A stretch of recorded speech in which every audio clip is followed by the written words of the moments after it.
Hi, welcome back.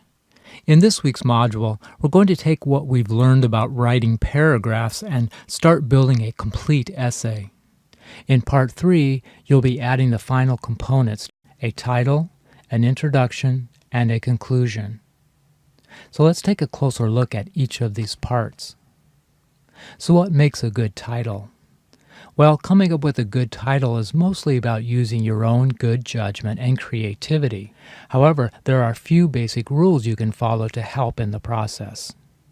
For example, a good title is usually short and to the point. A good title should in some way reflect your thesis. And a good title should be creative. Let's take a look at a couple examples. In the Anna Lappe essay, her thesis reads, "Today, junk food marketing happens in so many places and in so many ways that it's often behind parents' backs and beyond our control." Now let's see the title she created. Not Lovin' It, Moms and McDonald's Don't Mix. As you can see, the title is short and to the point. It reflects the thesis of her essay, and it has a nice creative element, where she makes a pun based on the McDonald's slogan, "I'm lovin' it." And how about the Sherry Turkle essay? Her essay thesis reads, "We've become accustomed to a new way of being alone together." Now let's see the title she created. The Flight from Conversation. Again, the title is short and to the point. It reflects the thesis of her essay, and it includes a nice creative metaphor. In your worksheet for Part 3, I want you to write a title for your essay using the guidelines I've just explained. In my sample essay on baseball and racism, I've come up with the following title: Strike 3 for Racial Equality in Baseball. The next step in Part 3 is to write an introduction paragraph for your essay. The purpose of an introduction is to 1. Introduce your topic, 2. Introduce your thesis, and 3. Intrigue your reader to continue reading. Now, introducing your topic and thesis is the easy part. The real challenge in writing a good introduction is to intrigue your readers to continue reading. So how do we do this exactly? Well, good writers have learned a few tricks over the years to engage their readers in that first paragraph and encourage them to read more.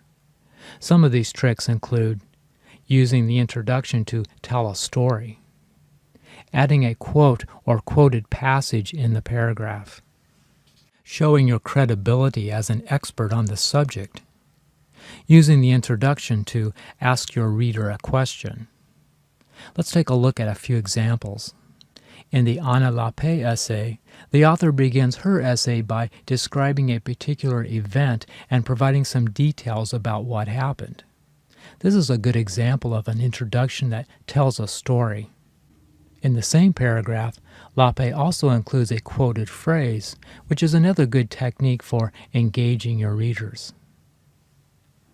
In the Sherry Turkle essay, the author validates her expertise on the subject by pointing out the research she's completed over the last 15 years.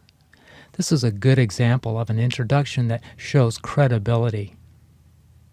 Here's an introduction to an essay I read recently by Sugata Mitra. This is a good example of an introduction paragraph that asks the reader a question.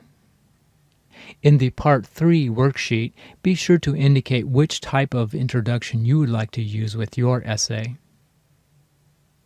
Next, write your introduction paragraph in the space provided.